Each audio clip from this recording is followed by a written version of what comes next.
viewers, welcome to the Foodie Lounge show presented by indiaandtracks.com and Sulekha.com.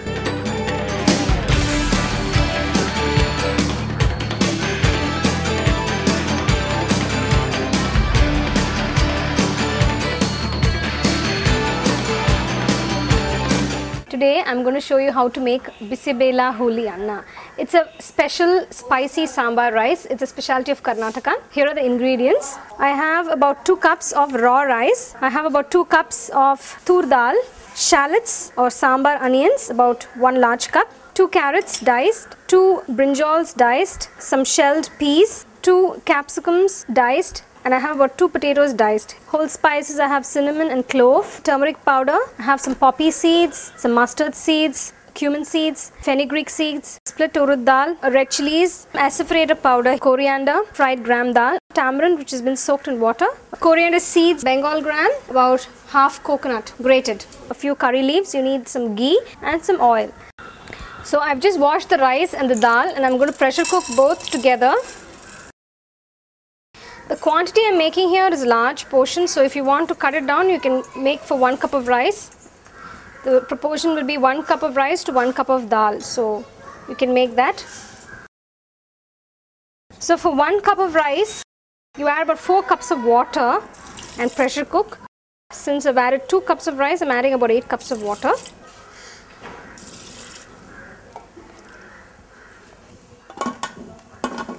While this is getting cooked, we'll have to make a fine paste of some of the ingredients. So we'll get started with that. Pour some oil first, about 2 tablespoons of oil. So to this you add the red chilies. You can add about 10 red chilies. If you want it more spicy, you can add about 15. Since I'm making a large quantity, I'm just going to add a few more, about 15 chilies. So to this you add about 5 tablespoons of coriander seeds, 5 tablespoons of Bengal gram, a half teaspoon of fenugreek, a piece of cinnamon, a few cloves, about 4 to 5, and I put about 2 teaspoons of poppy seeds, 1.5 teaspoons of saffrader powder, and you need to put half shell of grated coconut into this. So you can see that I have quite a few ingredients here that have to be made into a paste. I'll go through that again with you. I have red chilies, I have some coriander seeds, Bengal gram dal, I have coconut, I have cinnamon, cloves, poppy seeds and saffrader powder. You can see it's become kind of brown, a light brown color. So this would be a good time to turn off the stove, cool it a bit, and then you can grind into a nice fine paste. Add a little bit of water. It should be a paste, so it should be a nice fine paste. Add a little water and you can grind it.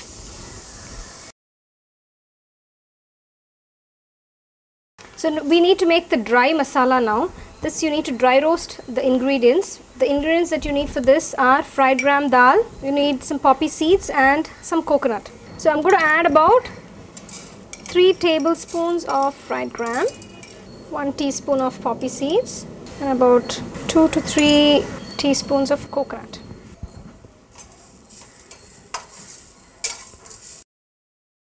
Okay, this is a dry masala, so you don't add any water while grinding it, you just have to make it into a fine powder. Now we need to cook the vegetables, so for that you temper some of these ingredients. Add about 3 to 4 tablespoons of oil, and then to this you add the ingredients to be tempered. Add 1 red chili, split, add a few mustard seeds, some cumin seeds, split urud dal, some Bengal gram dal. When the mustard seeds start crackling, you add the onions or the shallots, add a few curry leaves,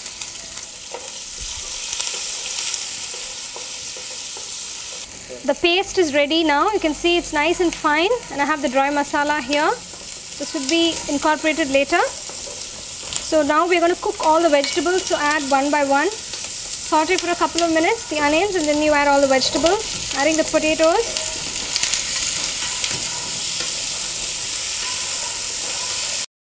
Now you add the capsicum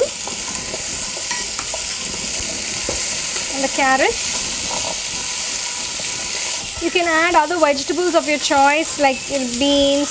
You can add drumstick if you like. You can add cauliflower. So it's just the vegetables of your choice. Finally, you add the peas. Add the brinjal. So I've just added a little water to help the vegetables cook faster, especially the potatoes. So just add a little water and leave it closed for a few minutes, about 10 minutes. The vegetables are cooked. I'm just going to add a little turmeric powder to this, about 1 teaspoon, some salt.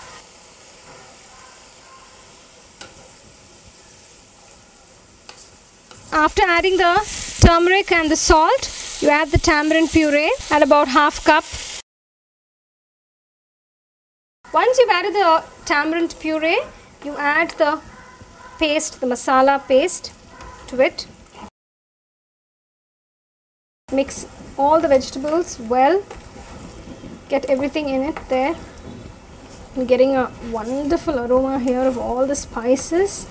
Bissi Bele bath is one of my favorite dishes. Since it's become a very thick paste, we need a nice consistency, a sambar consistency. So I'm going to add water, enough water to get that consistency.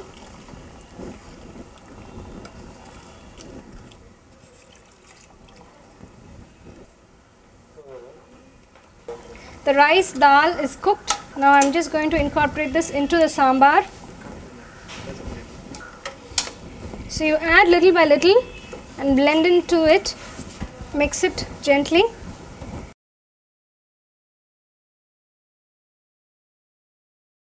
So I've added all the rice into the sambar, and now I'm going to add ghee. You can add about 2 to 3 tablespoons of ghee. Be generous because ghee adds a very nice taste to the Bissi Bele bath. You can garnish it with the dry masala powder.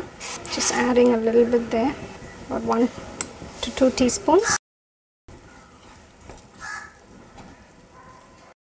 Bissi Bele bath is ready. I'm just going to garnish it with a few chopped coriander leaves and some cashew nuts, roasted cashew nuts. Bissi Bele bath is actually a meal by itself, so you don't need to eat it with any other side dish, but if you prefer, you can eat it with something light, and it goes very well with papad or appalam and chips.